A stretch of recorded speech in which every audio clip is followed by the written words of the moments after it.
ধরলো, গ্রেফতার করলো। হযরত উমর রাদিয়াল্লাহু আনহু মদিনার সবচেয়ে বড় ডাক্তার এসে যখন ওষুধ দিলেন, কিন্তু ওষুধের ডোজ মুখে দিলে ওই ছিদ্র দিয়া বের হয়ে যায়। তখন তিনি বললেন, আমাকে চিকিৎসার আর দরকার নেই, আমার সময় শেষ হয়ে যাচ্ছে।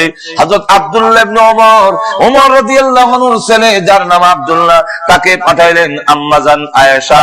তিনি হলেন গোটা উম্মতের মা, তিনি আম্মাজান, তিনি আমার মা। যাও গিয়ে বলো, আমার জীবনের আকাঙ্ক্ষা, আমার জীবনের সবচেয়ে বড় চাওয়া এবং পাওয়া, আল্লাহর নবীর কাছে একটি কবরের জায়গা বাকি আছে, ওই জায়গাটা যেন আমি উমরকে দান করে দেন।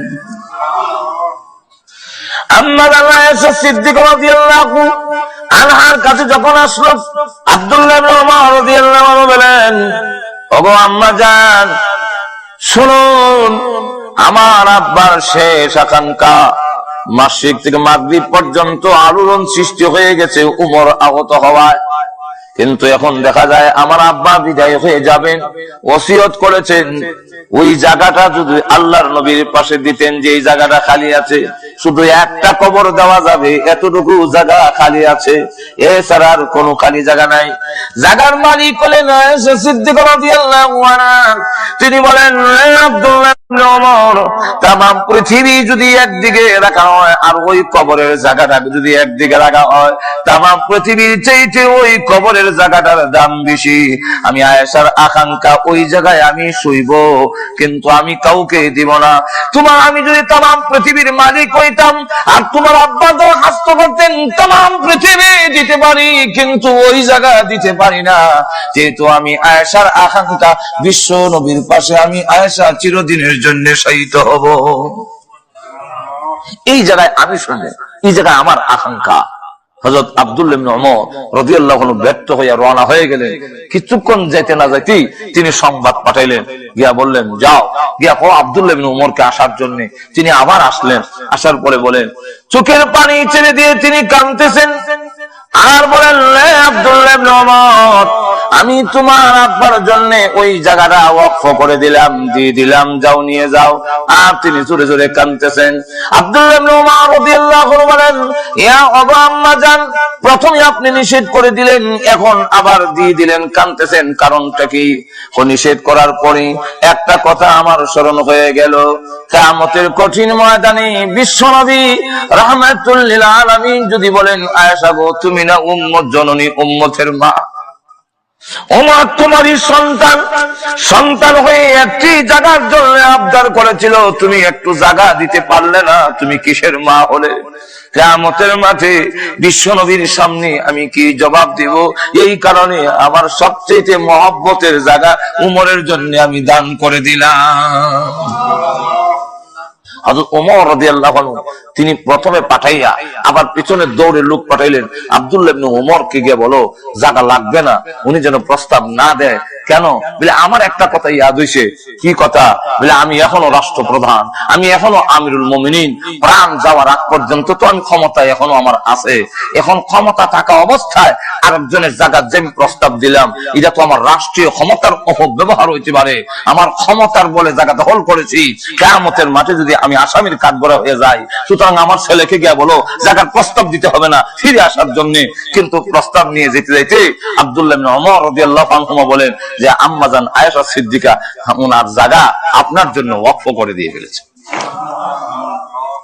আল্লাহর নবীর পাশে হযরত উমর রাদিয়াল্লাহু আনহু শোয়ার সুযোগ হয়ে গেল। এই তিনজন হাদিস কেমন বাস্তবায়িত হয়, আল্লাহ রাসূলের হাদিসের কথা কত সত্য, যে এখনো আল্লাহ রাসূলের পাশে আবু বকর সিদ্দিক রাদিয়াল্লাহু আনহু আসেননি, এতদূর না উমর আসেননি, কিন্তু যার গড়ের মালিক যিনি আয়েশা সিদ্দিকা রাদিয়াল্লাহু আনহা, উনি কিন্তু শোয়ার সুযোগ হইছে না। ঠিক না? তাহলে এখন আসুন, আল্লাহ রাব্বুল আলামিন বলেন, কাইফা তাকফুরুনা বিল্লাহি ওয়া কুনতুম আমওয়াতান ফাআহইয়াকুম। ও পৃথিবীর মানুষ, তোমরা একটু বিবেচনা করো, একটু চিন্তা করো, একটু তোমার যে সাধারণ জ্ঞান আছে সেই জ্ঞান দিয়ে একটু চিন্তা করো, সেই সত্তার সাথে, সেই আল্লাহর সাথে তুমি কিভাবে নাফরমানি করো, তার কথা অমান্য করো কেমনে। তোমার বডির অস্তিত্ব ছিল না, আল্লাহ রাব্বুল আলামিন একটু নাপাক পানির থেকে এই সুন্দর অবয়ব আকৃতি তৈরি করে তোমার নাভির মধ্যে একটু মাটির সংমিশ্রণ করে এরপরে সুন্দর অবয়ব, সুন্দর আকৃতি দিলেন। এই বডিটা আমার সুন্দর আকৃতি কে দিছেন? আর তুজুরে এই যে এত সুন্দর, এখানে কি আমাদের কোনো হাত আছে, কোনো ক্ষমতা আছে? আমরা কি যারা নাকি 22 আঙ্গুল, এটাতে কি 20 আঙ্গুল কইরা আনবার মতো কোনো ক্ষমতা আছে? এই দেশেও, এই আপনাদের এই আমেরিকা এবং ইংল্যান্ডে, হ্যাঁ ব্রিটেনের মধ্যেও অনেক সন্তান, আপনার ডিজেবল অনেক সন্তান প্রতিবন্ধী, এরা যে আসে, এটা কি সরকারের ক্ষমতা আছে যে এটা সোজা করার মতো ক্ষমতা কি সরকারের আছে? না তো যখন আছে। আল্লাহ রাব্বুল আলামিন বলেন, আমি যেমনি ইচ্ছা এমনি বানাইছি, এখানে কারো কোনো হাত। আল্লাহ নিজে বলেন, هو الذي يصوركم في الأرحام كيف يشاء। আল্লাহ বলেন, আমার যেমন ইচ্ছা ইমন ভাবে তোমাদের বানিয়েছি, এখানে কারো কোনো হাত নাই। সুন্দর অবয়ব হইল, সুন্দর আকৃতি হইল, চোখ হইল, নাক হইল, কান হইল, সবকিছু সুন্দর গঠন প্রকৃতি হওয়ার পরে মার্কেটের ভিতরে হইছে, এখন 4 মাস পর্যন্ত এটা মরা। এখন এই অবস্থায় যদি প্রাণ না দিয়া, রূহ না দিয়া আল্লাহ যদি আমাকে দুনিয়াতে পাঠিয়ে দিতেন, আমার এই বডির কি কোনো দাম ছিল? আর তো জোরে কম। এমন বডি সন্তান কি দুনিয়াতে আয় না? আর জোরে কোন আসে না? মরা বাচ্চা হয় না?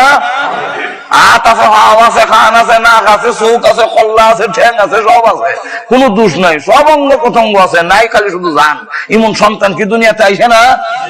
তো আইলে পরে অন্যর কথা বাদ দিলাম, মা বাবা যেই মা এত কষ্ট করলেন, 10 মাস পর্যন্ত, 9 মাস পর্যন্ত গর্ভধারণ করলেন, এত কষ্ট করলেন, কিন্তু এই বাচ্চাটা কি মা এই কথা কয় যে আমার বাচ্চা অগ্ধ মরা, এটা ফ্রিজের মধ্যে রেখে দাও?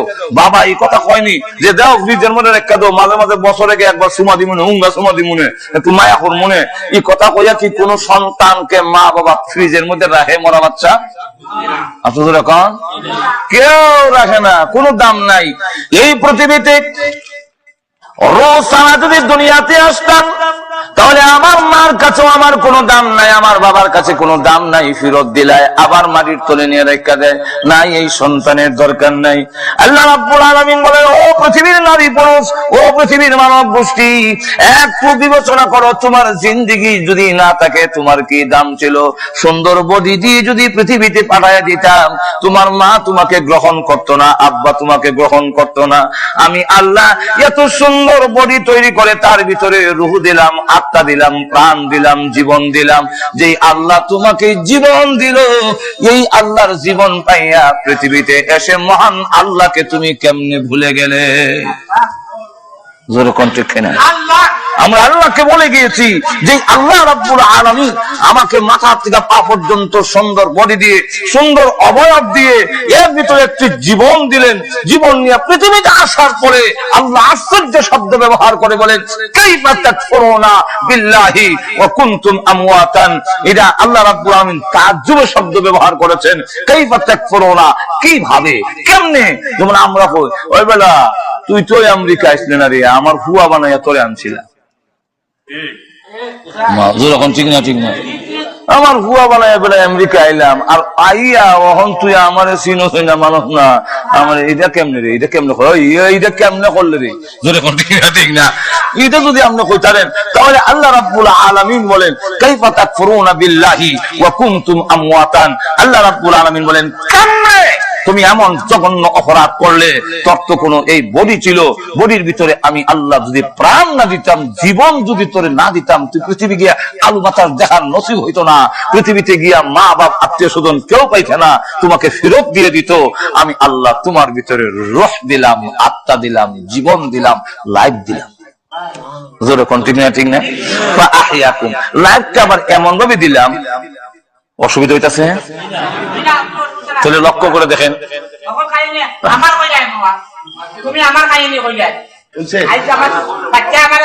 তুমি কিছু চিনে না ঠিক আছে মাশাআল্লাহ। এখন লক্ষ্য করে দেখেন, আচ্ছা দেখেন চোখ খুললে নিতে পারবো নি? আচ্ছা একটু লক্ষ্য করে দেখেন না, মাইতুন না। মানুষের অনেক সময় বিষের দুঃখ থাকলে সে জজবা বিষে আয় মাজুর এখন ঠিক কিনা? এটা আপনি আরো জনের দুঃখ সময় হাসতা না, মাজুর এখন ঠিক কিনা? এবার তো দুঃখ পাইয়া কইতাছে, আপনি যদি আবার এমন দুঃখ পাইন তখন বুঝবা এলিগা ইয়ে করতা না। এখন লক্ষ্য করে দেখেন, আমার চোখ খুললে নেওয়ানের সম্ভাবনা, একজনে যদি ডাকাইতে সুদ ডাকাইতে ধরে আমার চোখ খুললে নিয়ে গিয়ে নিতার বুনি চোখ খুললে নিতার তো না। আমরা এই আশ্চর্য কথা কইলা, চোখ খুললে নিতার তো ডাকাইতে করলে খুললে লই যাবো কি ন্যায় নাই রকম। আচ্ছা আমার ভিতরের কিডনি পর্যন্ত খুললে লইয়া যাবে যখন, ঠিক না? আল্লাহ রাব্বুল আলামিন রূহটাকে এমন ভাবে ভিতরে দিয়ে দিলেন, নাইলে হাইজেক কইরা আমেরিকার পক্ষ থেকে রূহ হাইজেক করাইয়া মানুষে মারাইয়া রূহ আইনা বড় বড় লিডাররা হেরার একটা রূহ সাথে আরেকটা ফ্রিজ আইনা জমা করে রেখে দিব, ইডার মিয়া শেষ হলে হিডাইনা লাগাই দিব, এই কইরা 1000 বছর বাঁচবো আর মরতো না। আমার আল্লাহ, আমার মহান আল্লাহ রাব্বুল আলামিন এমন ভাবে রূহটাকে ফিট করে দিলেন ভিতরে ভিতরে, জীবনটাকে আমার দেহের ভিতরে মাথার থেকে নিয়ে পায়ের আঙ্গুল পর্যন্ত এমন কোন জায়গা নাই যেই জায়গার ভিতরে আল্লাহর রূহ দেয় নাই। রূহ আমার চুলের গুড়িতে আছে, রূহ আঙ্গুলের মাথাতে আছে, আমার পায়ের মধ্যে রূহ আছে। এই জন্য রূহ আছে বলে আঙ্গুল লড়ে, রূহ আছে বলেন ফাতিমারি, রূহ আছে বলে জিহ্বা নড়ে, সব জায়গায় রূহ। আল্লাহ বলেন এমন জায়গায় তোমার রূহটাকে আমি দেহের মধ্যে ফিট করে দিলাম, পৃথিবীর কেউ কিয়ামতের আগে আইলে আমার কাছে এইতো, কিন্তু পৃথিবীর কেউ তোমার রূহ নিতে পারবে না। আমরা রূহ আজরাইলে অতীতে অনেক মানুষের নিছেনি, আমরা নিবনি তো তো বোঝা যায় নেওয়ানের মতো একটা কিছু এখন না আসেনি। আজরাইলে যখন কান্দা ছিলা রুল হয়ে যায়, কিন্তু তো রুবিতে একটা আছে, আজরাইল নিতে পারে কিন্তু বুশে নিতে পারবে না, ওবামা নিতে পারবে না, বাংলাদেশের প্রেসিডেন্ট নিতে পারবে না, ভারতের প্রেসিডেন্ট নিতে পারবে না, আবার ইংল্যান্ডের ব্রাউন তিনি নিতে পারবেন না, পৃথিবীর কেউ নিতে পারবে না। আল্লাহ বলেন আমি দিছি, আমি যেদিন আনবো এদিন কেউ ধরে রাখতে পারবে না, কিন্তু আমি রূহ দিছি, পৃথিবীর কেউ হাইজেক করে ছিনতাই করে নিতে পারবে না। ঠিক না? ঠিক না? রূহ নিতে পারে না। তাহলে এখন চিন্তা করেন, মাথার থেকে পা পর্যন্ত আল্লাহ বলেন এমন জায়গায় তোর রূহটা এমন ভাবে দিলাম, দুইটা জায়গার সাথে আবার সম্পর্ক রূহের বেশি। কয় জায়গায়? কিন্তু মাথার থেকে পা পর্যন্ত সকল জায়গায় রূহ, বুঝুননি? মাথার থেকে পা পর্যন্ত সব জায়গায় রূহ আছে, কিন্তু দুই জায়গার মধ্যে সম্পর্ক বেশি। কোন দুই জায়গা? একটা হলো মাথা আর একটা হলো বাম স্তনের এখানে এই জায়গাটা, এই দুইটা জায়গার মধ্যে রূহ সম্পর্ক বেশি। এই কারণে এই দুই জায়গায় আঘাত করলে মানুষ মারা যায়। বুঝাইতে পারছিনি?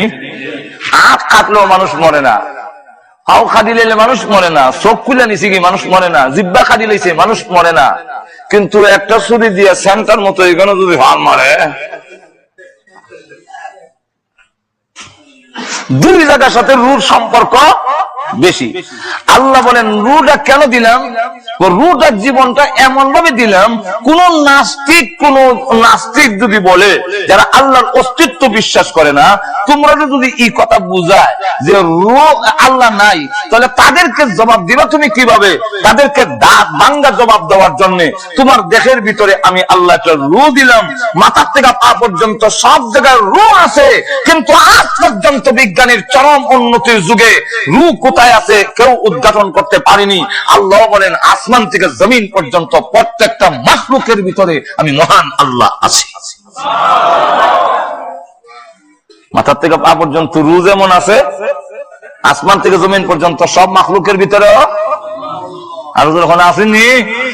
এখন রু যেমন আছে দেখানি জানা, যদি কেউ কয় বলে আল্লাহ বলেন রু যেমন দুই জায়গার সম্পর্ক বেশি, মাথা আর কলবে, আমি আল্লাহ সব জায়গায় আছি কিন্তু দুই জায়গায় আমার সম্পর্ক বেশি, একটার নাম আরশ আর একটার নাম কুরসি। কোন সম্পর্ক বেশি? আরশ আর কুরসি। এখন আসুন, কেউ যদি বলে যে আল্লাহ নাই, তাহলে দেখি না কেন, তাহলে তার জবাব দিবেন কেমনে? কুরআন হাদিস কতখান শিখবেন গিয়া? তার জবাব দেওয়ার জন্য আল্লাহ বলেন দৃষ্টান্ত দিলাম রু দিয়ে দিলে। এক লোক কয়, এক টিচার স্কুলে পড়াইতেছে যে আল্লাহ নাই, মোল্লার কথা তোরা বিশ্বাস করিস, যদি আল্লাহ থাকতো তাহলে দেখি না কেন, ধরতে পাই না কেন, সইতে পাই না কেন, কোন জ্ঞানও পাই না।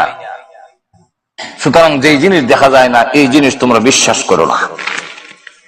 তো ক্লাসের মধ্যে আবার কিছু ছেলেরা থাকে একটু ফোন দিত, ইভেনের মধ্যে এক মুসলমানের মৌলভী সাহেবের বাচ্চাও আছে। হ্যাঁ সর্বনাশ, এখন সারে যে আমরা রিমান নষ্ট করিল, এমনি স্যার আপনি জিন্দা না মুর্দা? আমি তো মনে করছিলাম তুই ক্লাসের মধ্যে ফার্স্ট, মানে প্রথম ছাত্র, ফার্স্ট ক্লাস, বুঝেন ভালো মেধাবী ছাত্র। তোর কথা দিয়ে এখন বোঝা গেল মাথার গোবর ছাড়ার কিছু নাই। বলে কেন স্যার? বলে আমারও তো হলে আমার রু আসেনি, রু না থাকলে আমি কেমনি মাটি দিয়ে হসলা মাটি যে। বলে স্যার রু আছে আপনি বিশ্বাস করেন? বলে বিশ্বাস করি। বলে আপনি দেখছেন? বলে না আমিও দেখছি না। তাহলে আমরাও দেখছি না, আপনিও দেখছেন না, একটু রুটা বাইর করে টেবিলে রাখেন, এরপরে দেখে আপনারা বিশ্বাস করেন। তখন টিচার কয় না, রু দেখানো যায় না, রু এমনি বিশ্বাস করতে হয়, রু আছে, জান আছে, বিশ্বাস করতে হয়। বলে কেমনে? বলে আজ যে লড়ি দেখাস না, আমার চোখ যে ফাঁতি মারি দেখাস না, যেদিন থাকবে না একদম ফাঁতি মারবো না, হাত মারবে না, পা মারবে না, তখন বুঝবে রু আমার নাই, আমি মুগ্ধ হয়ে গেছি। তাহলে এত বড় আকাশ, এই পৃথিবী, বিশ্ব ব্রহ্মাণ্ড, চন্দ্র সূর্য দৈনিক চক্কর লাগাইতেছে, সবগুলো পরিচালিত হতেছে, এতগুলো দেখে কি আপনি আল্লাহ আছে বিশ্বাস করতে পারেন না? আর তো এখন না। এরপরে আবার আমরা নবীরা তো আল্লাহ, আমাদের নবী তো আল্লাহ দেখেই কইছেন আল্লাহ যখন, ঠিক কিনে 1 লক্ষ বা 2 লক্ষ 24,000 পয়গম্বর আল্লাহ আছেন যে কইছেনি। আর তো এখন নবীরা জীবনে কোনোদিন মিথ্যা কথা বলছে? এতগুলো নবীর কথাই কি আমরা বিশ্বাস করতাম পারি না আল্লাহ আছে? আর তো এখন না। একবার ঢাকার বিশ্ববিদ্যালয়ে পড়ায়, ওই সবক ওই দেয় প্রিন্সিপাল, যে উনি আবার আল্লাহর অস্তিত্ব বিশ্বাস, উনি শুনিলেছেন, শুনে প্রফেসর ডেকে নিয়েছেন, আমাদের বিশ্ববিদ্যালয়ের ড্রেন যে সাফ করে সুইফা, এই বেটা বলে আপনার বাপ খাবো চোরা। এত বড় স্পর্ধা আপনার প্রিন্সিপাল, এই জন্য মুখ দিয়ে জ্বালবে তা বলবেন? না ভাই আমি তো জানি না, আমি কইলাম এবার আপনার বাপ নেই। আবার দেখুন কি এবার আমার বাপ করছি, বলে তারা আপনার বাপ কেটা? তখন কইছে অমুক আমার বাপ। তো অমুক যদি আপনার বাপ হয়ে থাকে, অমুকের মাধ্যমে আপনি দুনিয়াতে আইসেন না অন্যের মাধ্যমে আইসেন, আপনি কি দেখছিলেন? না, তা আপনি কেমনে বুঝলাম উনি যে আপনার বাপ? হিবাটা তুই তো পারে না, আমার মা কইছে। কে কইছে? আরো তো দেখুন, উনি আমার বাপ, এই কথাটা আমরা যে বাপ বলি, এটা তো আমার মা কইছে, কেন উনি আমার বাপ? যখন ঠিক কিনা?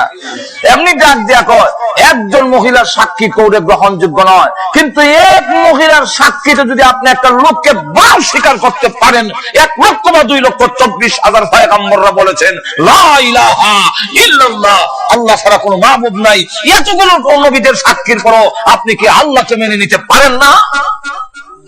জোরে কোন ঠিক না? ঠিক না? লক্ষ্য করে দেখেন, আল্লাহ রাব্বুল আলামিন বলেন আমাকে বুঝার জন্য তোমার ভিতরে একটা রূহ দিলাম। জোরে কোন কি দিলাম? রূহ। রূহ যাকে জীবন, লাইফ বলে। আল্লাহ নিজে বলছেন কাইফা তাকফুরুনা বিল্লাহি ওয়া কুনতুম আমওয়াতান ফাআহইয়াকুম। এই পৃথিবীর মানব গোষ্ঠী, কিভাবে তোমরা নাফরমানি করো, কিভাবে তোমরা কুফরি করো ওই আল্লাহর সাথে, যেই আল্লাহ তোমরা নিষ্পাপ, তোমরা নিষ্প্রাণ ছিলে, ফাআহইয়াকুম, তোমাদের প্রাণ দিয়েছেন, জীবন দিয়েছেন। তাহলে এবার বলুন মূল্যবান জীবন কে দিয়েছেন? আর তো জোরে আওয়াজ দিয়ে বলেন। যাক বিস্তারিত এগুলো আর কোন দরকার নাই, আর নাইলে কইতে গেলে আজকাল টাইম এগুলো শেষ হয়ে যাবো। আল্লাহ রাব্বুল আলামিন যে আছেন এটা রু দিয়ে আমরা একটা অনুমান করতাম, না পারিনি, না দেখলেও বিশ্বাস করা যায় আল্লাহ। যেমন লক্ষ্য করে দেখে ইমাম আবু হানিফা রাহমাতুল্লাহ আলাইহির যুগে একদল নাস্তিক আর একদল আস্তিক। একদল হয় আল্লাহ আছেন, আরেকদল হয় আল্লাহ নাই। ইমাম আবু হানিফা রাহমাতুল্লাহ আলাইহি বলেন আছেন, কিন্তু ওরা কয় নাই। এখন নাই যে এই কথাটা বুঝাইতে গেলে, আল্লাহ আছেন এই কথাটা বুঝাইতে গেলে তো নাস্তিক যারা আল্লাহ বিশ্বাস করে না তাকে যদি আপনি দলিল দেন কোরআনের আয়াত কইন, মানবনি? আপনাদের এখন মানবো? কে তো আল্লাহই মানে না, তো কোরআনে আল্লাহর আয়াত করলে কি কারণ? সুতরাং উনি বলেন, তারা বললো যে আল্লাহ যে আছে আপনি বলতেছেন এটা একটা প্রমাণ বলতে হবে, প্রমাণ দিয়ে বুঝাইতে আল্লাহ যে আছে। ইমাম আবু হানিফা রাহমাতুল্লাহ আলাইহি বলেন ঠিক আছে, আগামীকাল 10টার সময় বহসের টাইম, বাহাস মুনাজারা।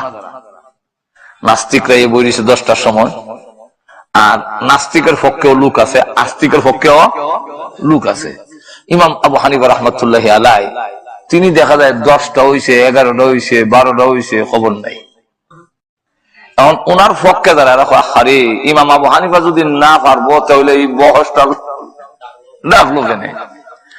আর হেরা তো মিছিল দেলাই তো সামান্য বাকি আছে, মিছিল বাড়ি যাবো, জিতিল রে জিতিল, নাস্তিকরা জিতিল। এটা হইতো 1টার সময় দেখে ইমাম আবু হানিফা আজিজ, তখন হলো টাইম হলো 10টায়, এখন বাজে 1টা, 3 ঘন্টা লেট, যখন ঠিক না? তো এত লেট করে যে এই বেটার সাথে আর বহস চলে না, বিনা বহস হয়ে এখন আপনি হাইরে গেছেন। উনি বলেন আমার আসতে কেন দেরি হইলো, এটা যদি আমি উপযুক্ত কারণটা খেতে আপনারা মানবেন না? কি উপযুক্ত কারণ? আমি ওই যে নদীটা মাঝখানে মানে পাড়ে এসে দাঁড়াই রয়েছি 8টার থেকে, যাতে 10টার সময় আগে দিতাম পারে, কিন্তু কোন নৌকা ভাই না। শেষ পর্যন্ত নদীর পারে একটা ঘাট ছিল, এটা আমনে আমনে কাইটা পড়ছে অটোমেটিক। এরপরে এই গাছ অটোমেটিক সাইজের তক্তা হয়েছে, খেয়াল করে ঘুমাই যায় না, অটোমেটিক কি হয়েছে? তক্তা হয়ে গেছে। এরপরে আমনে আমনে এই তক্তাগুলো জোড়া লাগছে, লাগিয়া নৌকা হয়েছে। নৌকা হইয়া এখন আইতে গিয়া এই নৌকা হইয়া আমার কাছে কান্ডারি ছাড়া, মাঝি ছাড়া আবার নৌকাটা চললে আইসে। এরপর আমি নৌকা কুইটা বসি, ইফার আইসি, এই গাছ আইটা তক্তা হইয়া জোড়া লাগিয়া নৌকা হইতে হইতে 3 ঘন্টা লেট হইছে, এই জন্য আমি ক্ষমা প্রার্থী। নাস্তিকরা গাঞ্জা খাওয়ানোর অভ্যাস আছে কেন? এই গাঞ্জা করি কথা কোন কিটা মাত এখানে বলে গাছকে আমনে আমনে এইভাবে কাটটা করে, অত গাছের জ্বর উল্টো করেছি, অথবা এই গাছকে নিজে নিজে সাইজের তক্তা হয় বুঝলেন না? তো গাছকে নিজে নিজে তক্তাগুলো জোড়া লেগে নৌকা হয় বুঝলেন না? মেস্তুর ছাড়া কি নৌকা হয় বুঝলেন না? এই নৌকাটা কি নির্দিষ্ট গতিতে মাঝি ছাড়া আমনে আমনে যাইবো, বাতাসের বাইলে নিলে পানির সুতের বাইলে যাইবো, কিন্তু নির্দিষ্ট গতিতে কি যায় বিলে যায় না। তাহলে এই গাঞ্জা করি কথা কেন মানবো? ইমাম আবু হানিফা কথা তো আমার হইছে, যদি এক মেস্তুর ছাড়া করাত দিয়া না ছিললে সাইজের তক্তা হয় না, যদি মেস্তুর ছাড়া এইগুলো জোড়া লেখা নৌকা না হয়, নৌকা বানাইতে গেলেও যদি মেস্তুরের দরকার হয়, আর এদের চালাইতে গেলেও যদি কান্দারির দরকার হয়, যদি বিশ্ব ব্রহ্মাণ্ড এটা আপনার নইছে না, এর একজন মেস্তুর আছে, এগুলো এমনি চলে না, এর একজন চালক আছে, তার নামই হলো আল্লাহ। যখন ঠিক কিনা? আল্লাহ রাব্বুল আলামিন বলেন কাইফা তাকফুরুনা বিল্লাহি ওয়া কুনতুম আমওয়াতান ফাআহইয়াকুম সুম্মা ইউমীতুকুম। আল্লাহ রাব্বুল আলামিন বলেন কিভাবে নাফরমানি করো, আমি আল্লাহ তোমাদের জীবন দিয়েছি, আবার এই জীবন আমি নিয়ে আসবো, ইউমীতুকুম তোমাদের মরণ দিব। জীবন চিরজীবন থাকবে না, এই পৃথিবীতে কেউ থাকতে পারে না, থাকবেও না, সবগুলো মৃত্যুবরণ করতে হবে, তোমারও একদিন মরণ হবে, কেউ আটকায় রাখতে পারবে না। আচ্ছা জোরে কর না, মরণ আসেনি আমরা? আরো জোরে কন, এই মাসআলার মধ্যে কোনো দ্বিমত? এত জোরে কন, দ্বিমত? একদিন মরতে হবে, মরণের ঘাটে তোমাদের যেতে হবে। ওই দিন তোমাকে কেউ ধরে রাখতে পারবে না, মরণ থেকে আটকা রাখতে পারবে না। যেদিন মরণ আসবে, আল্লাহ রাব্বুল আলামিন বলেন, তুমি যেখানে লুকাইতে চাও লুকাতে পারবে না। আইনামা তাকুনু ইউদরিকুমুল মাউত ওয়ালাউ কুনতুম ফি বুরুজিম মুশাইয়াদা। শক্ত গাছের ভিতরে, সন্দুকের ভিতরে তোমাকে যদি তারা আবদ্ধ করে রেখে দেওয়া হয়, সিকিউরিটি গার্ড দিয়ে যদি রাখা হয়, লক্ষ লক্ষ সোলজার যদি ভিড় করা হয়, আর সবগুলো যদি অস্ত্র নিয়ে কামান বন্দুক যা আছে ক্ষেপণাস্ত্র সব ফিট করে বসে রাখে, কিন্তু জেনে রাখো আমার মরণের হাত থেকে তোমাকে বাঁচাতে পারবে না। কন্যা, ওই দিন মরণ আমাদের একদিন হবে, যেরকম ঠিক নেই। শুধু তা না, আল্লাহ রাসূল বলেন প্রতিদিন আজরাইল দৈনিক প্রত্যেকটা মানুষের দরজায় গড়ে গড়ে ইয়াকিফু আলাল বাব খামসা মাররাত। আল্লাহ রাসূল বলেন প্রত্যেকটা মানুষের দরজায় আজরাইল দৈনিক 5 বার হাজির হয়। আর তো জোরে বল না, আমরা এই কথা মনে করেন না যে আমরা অত নম্বরের ঘরের ভিতরে আর সিকিউরিটির ভিতরে কেমনি আইব, অত নম্বর চিনলেন? আমরা তো অনেক সময় ফেস লাগে যাই, ঈদ একটা চিহ্ন দিয়ে তৈয়া যায় ঘরের নম্বরটা ঠিক রাখবার লাগিয়া।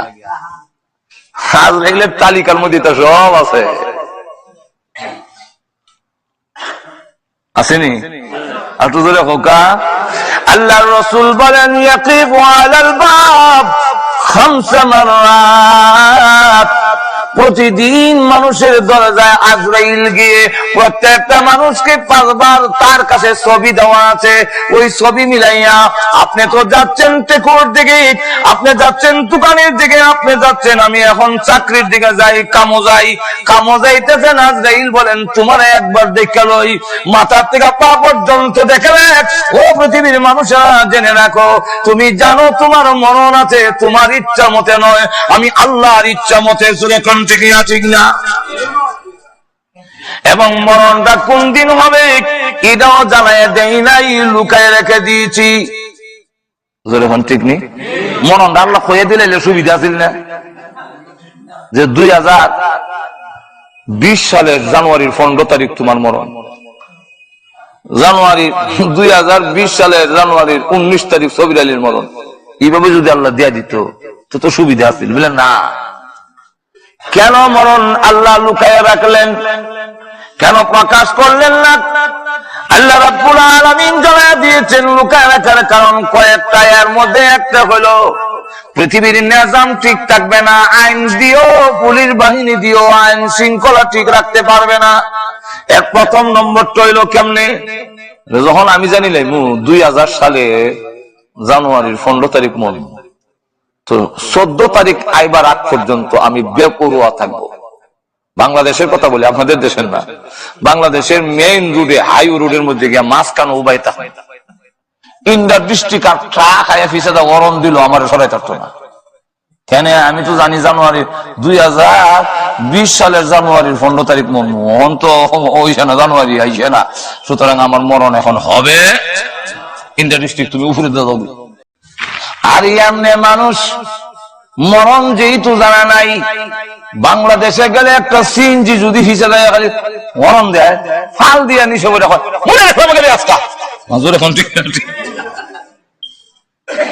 এমনি দেখবেন আমরা দেশে একজন আরেকজনের মারবার লেগে যায়, আটকাইলে আজকে এসব নামাজ 9টায় হবে আপনারা কি নারাজ নেই?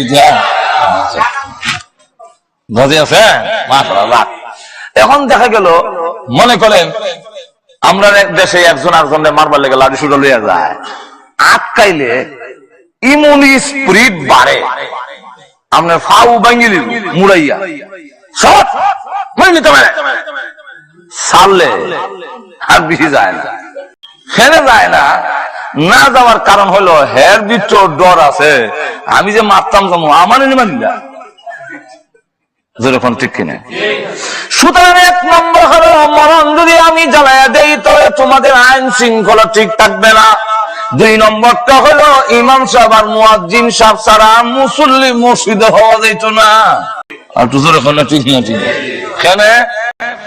আমি জানুয়ারি 2020 সালের 21 সালের 30 সালে মরমু, অত আগে গিয়ে মসজিদে যাওয়ার দরকারটা কিটা?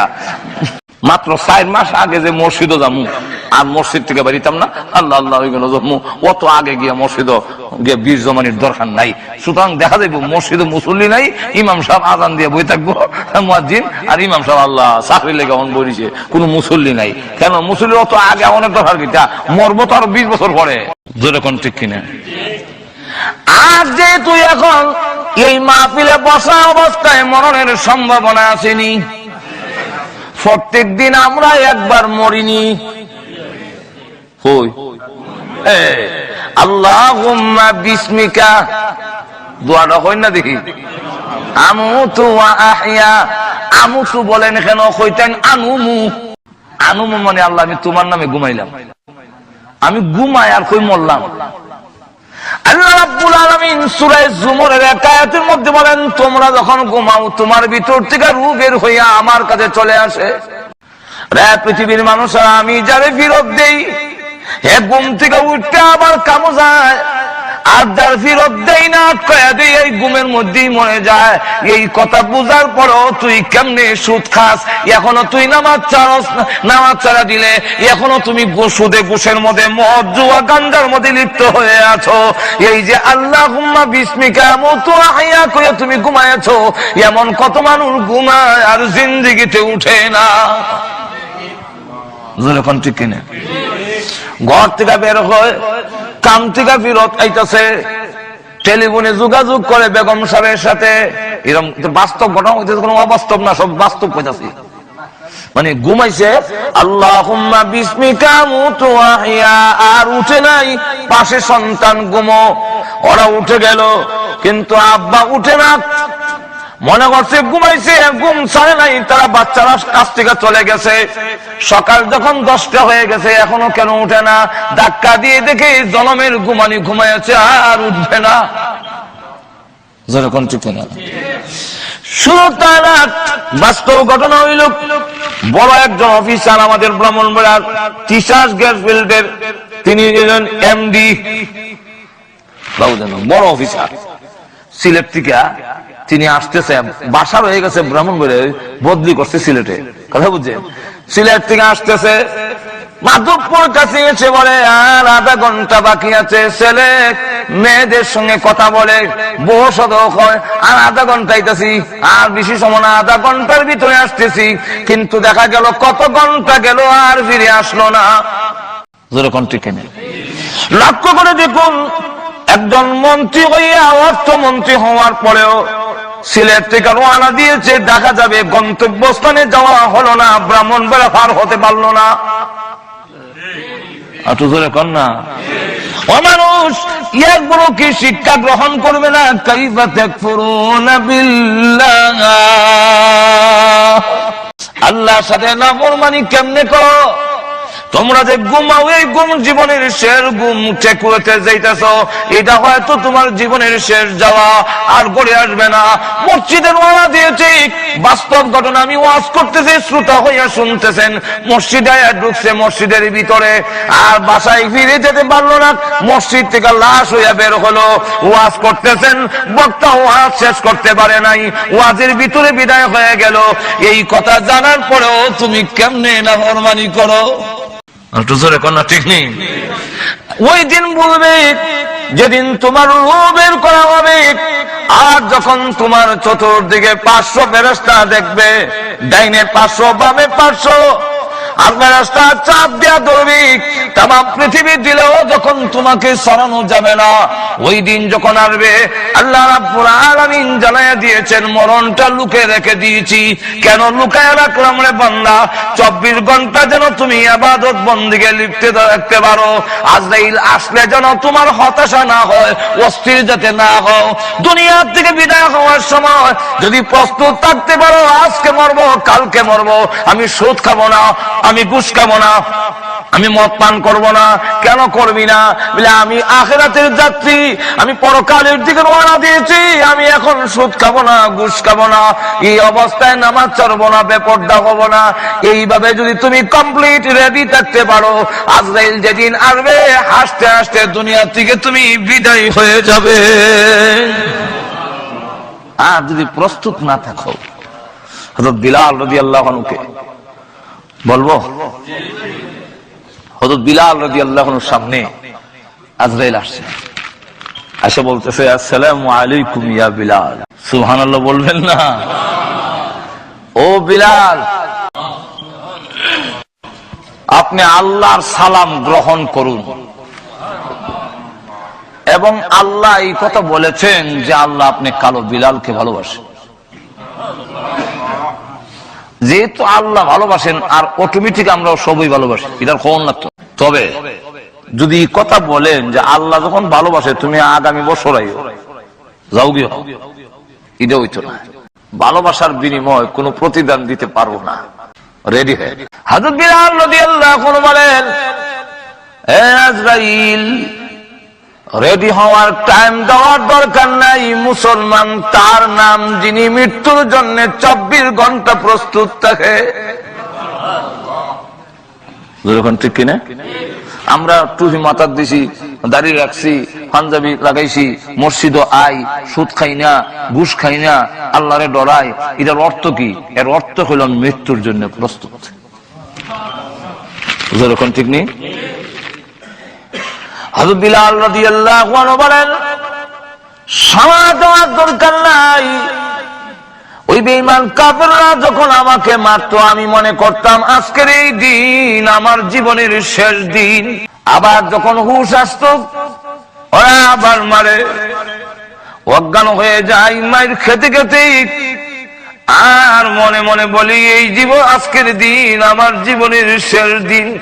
এমন করে আমার মরণ হইল না, শাহাদত আমার কবরে নাই, এই জন্য মরতে পারিনি। আমি মৃত্যুর জন্য যেদিন ইসলাম গ্রহণ করেছি ওই দিন থেকেই মৃত্যুর জন্য প্রস্তুত আছি। তবে একটি কথা আমার নবী বিশ্বনবী রাহমাতুল লিল আলামিন বলেছেন, আল্লাহ যাকে ভালোবাসেন সে মরণের সময় কোনো আবদার করলে ফুরা না হওয়া পর্যন্ত আজরাইল তার গায়ে হাত লাগায় না।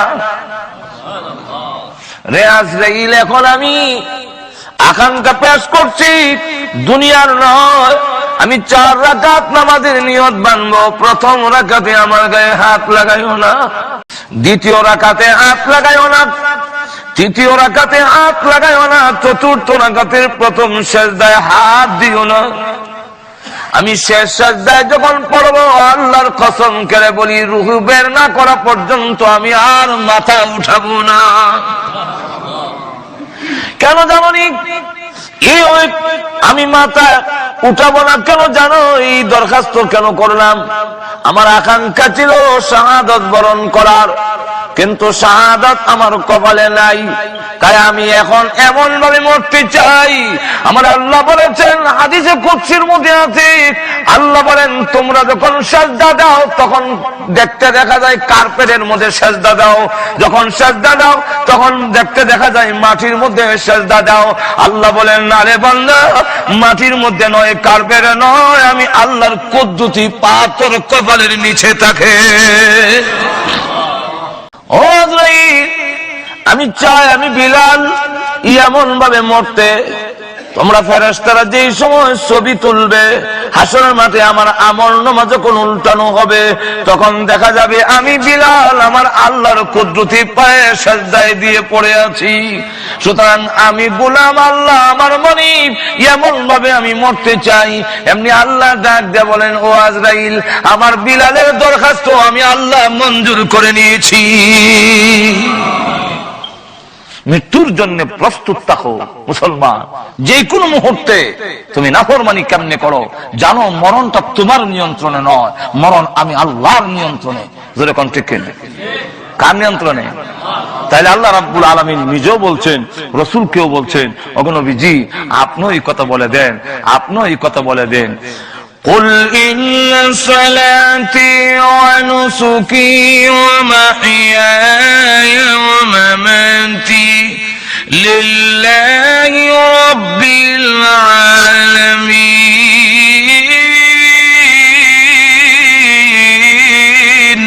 হে রাসূল আপনি বলে দিন আমার নামাজ আমার কুরবানি আমার জীবন আমার মরণ ওই আল্লাহর জন্য যিনি तमाम জগতের পালনেওয়ালা। আসেনি কোরআন আয়াত একটু জোরে বলেন। আল্লাহ রাব্বুল আলামিন বলছেন, লম্বা করার সময় নাই সুযোগ নাই। আল্লাহ রাব্বুল আলামিন বলেন ইউমিতুকুম, আমি আল্লাহ তোমাদের মরণ দিব। আমরা আল্লাহর দরবারে যাইতেই হবে। একটু জোরে কর, যাব না যাইতাছি? দেখছেন এর লাগে তো আমরা এই দশা। আমরা মনে করি জামু, আল্লাহর দরবারে জামু না, যাইতেছি। একটু জোরে কর না। আমরা যত সময় যাইতেছে অত আল্লাহর দিকে যাইতেছি না জামু। জামু কথাটা বোঝা যায় ভবিষ্যৎ, এখন না, জামু সময়। আর যাইতেছি বোঝা যায় এখন থেকে যাইতেছি, সুতরাং এখন থেকে রেডি হও। আরো জোরে এখন ঠিক কিনা? সিলেট দিয়ে উদাহরণ দিই তো বুঝবেন বালা। দেখুন সিলেট দিয়া, কারণ আমি তো বক্তা হইলাম বাংলাদেশে, তো আমেরিকার এক্সাম্পল দিলে তো কাম হইতো না। আর সব এক্সাম্পল তো আমি এখান থেকে দেওয়া সম্ভব না। যে সময় আমেরিকান ওই সময় আবার আমেরিকার, তো বাংলাদেশ থেকে আইছি, সব এক্সাম্পল বাংলাদেশের। বাংলাদেশের মনে করেন সিলেটের শহরের এক মেয়ে বিয়ে দিতে দিলে সে করে ও সুনামগঞ্জ নাইলে তারা ভাষা দিরাই কোন মেয়ে গিয়ে থাকতে চায় না। বাড়ি এলাকার পরিবেশ ভালো না, বাহের বাড়িতে আইলে আর যায় না।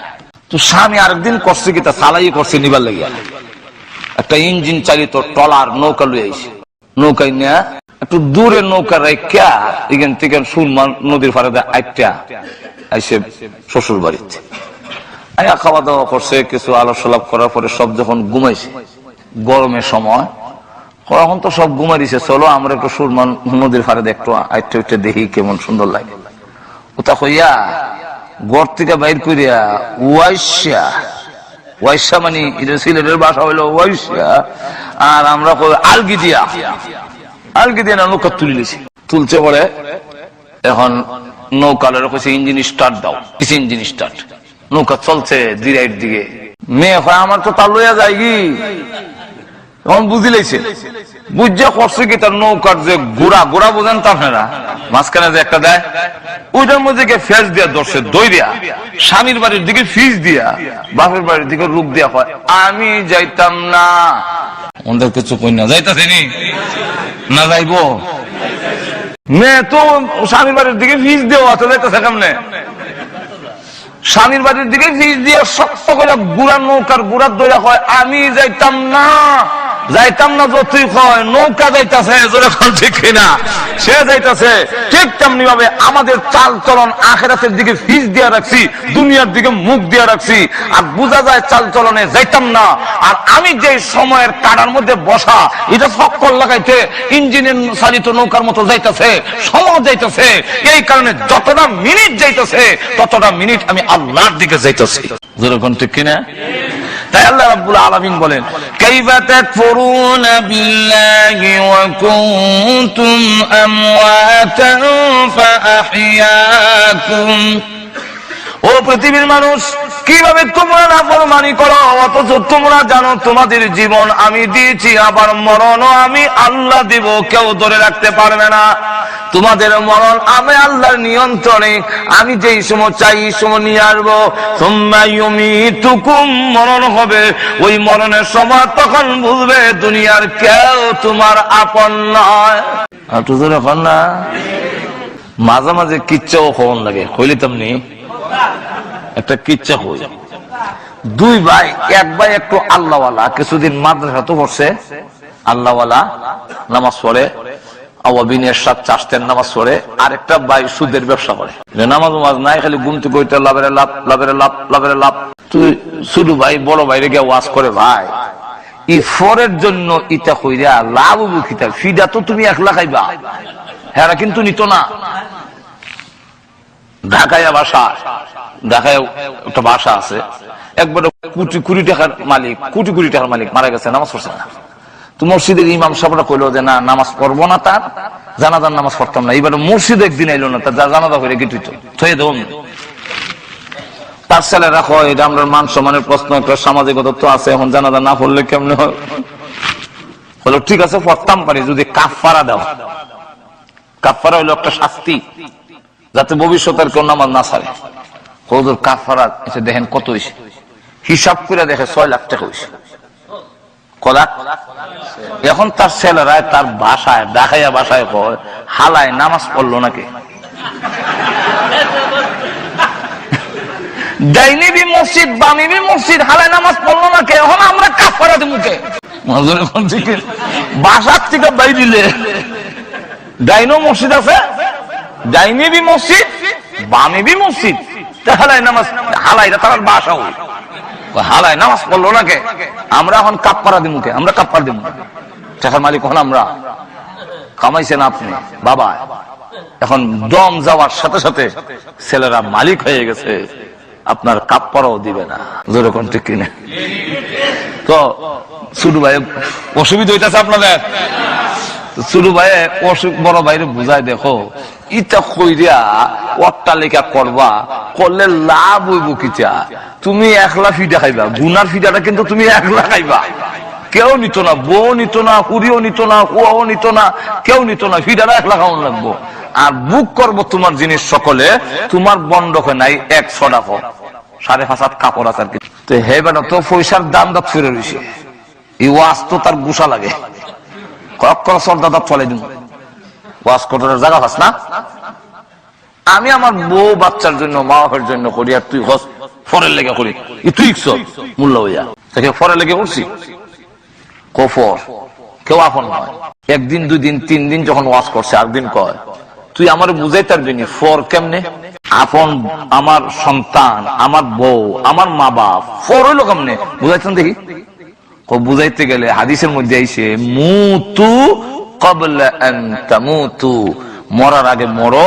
তুই বুঝিলে বা কে আপন আর কে। ও কেমনে মরতাম? ফাঁসি লেগে যে মুগি না, মরার একটা বাপ ধর, সকলের সামনে তুমি কইবা, চিৎকার দিবা আমার ফেরের বেদনা হইতাছে, কইয়ার পরে লাম বইয়া ফুরি যাবে, দাঁত দাঁতে কামড় যা ধরে রাখবা, হাত শক্ত করে রাখবা, আর আমি না কোয়া পর্যন্ত আর জিতা হইল। হঠাৎ করে হ্যাঁ অভিনয় করে বেলা ফুরি গেছে, দাঁত কামড় দিয়া শ্বাস ফালায় না। এখন তো সবে ডাক্তার ডুক্তার আইনা লাগায়, কবিরাজ লাগায়, কোনো কাম হয় না। কেন কাম হয় না? হ্যাঁ বেটার তো রোগই নাই, যেরকম ঠিক কিনা? এখন আব্বা কান্দে, আল্লাহ সিরিয়াল তো আমার আসিল, আমার ফুয়ারে নিলা কেনে। মায় কান্দে, আল্লাহ আমার ছেলেরে না নিয়ে যদি আমার নিতা কত ভালো আসিল। বউ কান্দে, সোনার জীবন বিফলে গো, সোনার জীবন বিফলে। ছেলেরাও কান্দে, সবে কান্দে। তার কাছে গিয়া হয় তুই যে এত খালি মসজিদে গিয়া আওয়াবিন 1 রাত 4 নামাজ আর জিকির আজকার খরচ মাথা তো করলে কোন দোয়া খালাম শিখছ না, একটা কুদেস না। এখন দোয়া তো শিখছি, খুব গরম দোয়া আমার কাছে আছে, লাগা গরম দোয়া, এমনি একটা হু দিছে দিয়ে কে দোয়া করবো? বেদনা তো আমার আতয় করছে, ব্যথা বেদনা এখন আমার আতয় করছে, যার উপরে ফেলামু ওই মরবো। তবে মরার সম্ভাবনা আছে, মরতেও পারে নাও মরতে পারে, মরার সম্ভাবনাটা বেশি। কইও এখন আব্বা আমার আত্মার বেশি সময় রাখতাম পারতাম না। আব্বারে ওয়াজ করে, আব্বা এই পৃথিবীতে আকাশের নিচে জমিনের উপরে আপনার চাইতে দরদি সন্তানের জন্য পুরুষের মধ্যে আর কেউ নাই। পুরুষের মধ্যে বাবা হইল সবচেয়ে বেশি দরদি। আপনি বলছিলেন সিরিয়াল আপনার, এখন আপনার উপরে ফেলাই দেই, মরতেও পারেন নাও মরতে পারেন, তবে মরার সম্ভাবনা বেশি। এমনি আব্বা চকুল্লা দেখ, একটা মরে ইডুই বালা, আর একটা মরে লাভ নাই। হায়াত না থাকলে কিন্তু তুমি জোরে রেখা দিলে বা। এখন আপনারা কি মনে করেন বাপ কি বেদনা নিতে রাজি হইছে? আর তো জোরে কন। আর সুদকুরটা ঘুমাইয়া শুনতাছেনি আল্লাহ নবী সালামিক রাহমাতুল লিল আলামিন পৃথিবী থেকে যেদিন বিদায় হয়ে যাবে, আম্মা জানা এসে বলেন চাদর দিয়ে নবীজিকে আবৃত করে ডেকে রেখেছি। হঠাৎ করে আমি তাকায় দেখি আল্লাহ নবী চাদরের ভিতরে একটা হাত একবার গোটায়, হাতটা আবার লম্বা করেন, পা এভাবে গোটায় আবার পা লম্বা করেন। যে আমরা খিচুড়ি যে শুরু হয়, সাকরাত আরম্ভ হবার সময় দেখবেন এমন কিছু টানা আসা শুরু হয়। আমরা ঘুমো তুলেছে না এটা। আম্মা জানা এসে বলেন, আমি আপনি বিশ্ব নবীর শরীর মোবারক থেকে চাদরটা একটু উঠালাম, কেন এমন শুরু করে দিয়েছেন? নিষ্পাপ নবী, আল্লাহর নবী মাসুম, আল্লাহর নবী বিশ্ব নবী যিনি, উনি হলেন আল্লাহর পরে ওনার সম্মান তামাম পৃথিবীর ঊর্ধ্বে কারোর সাথে তুলনা হয় না, এর মধ্যে কোনো সন্দেহ নাই। কিন্তু লক্ষ্য করে দেখুন, আম্মা যারা এসে সিদ্দিকা রাদিয়াল্লাহু আনহা বলেন, পৃথিবীর মানুষেরা রে, আমার ধারণা পাল্টে গেল। আমি যেই মাত্র আল্লাহ নবীর শরীর মুবারক থেকে চাদর সরালাম, এমনি তাকায় দেখি নবীজির মাথা মুবারক থেকে নিয়ে পা মুবারক পর্যন্ত এমন কোন পশম মুবারক নাই যেখান থেকে আল্লাহর নবীর ঘাম বের হয় নাই। আমার ধারণা পাল্টে গেল। নবীর যদি রহ, তাহলে আল্লাহ যে বলছেন কুল্লু নাফসিন যায়িকাতুল মাউত, এই আয়াত 100% ঠিক। একটু জোরে কর না। হঠাৎ করে নবীজি ডেকে বলেন, হে ফাতেমা, দরজার দিকে তাকে দেখো গো মা, কে যেন সালাম দেয়, বারবার পারমিশন চায়। হযরত ফাতেমা রাদিয়াল্লাহু আনহা দরজার দিকে তাকালেন, আজরাইল তো দেখা যাওয়ার কথা না। আমি আমার আব্বার কাছে বসে থাকলে তিনি যদি বলেন, আমি কি দেখবো নাকি? আজরাইল দেখা যায় না, কিন্তু আল্লাহ রাব্বুল আলামিন বলে দিলেন, হ্যাঁ, আজরাইল প্রকাশ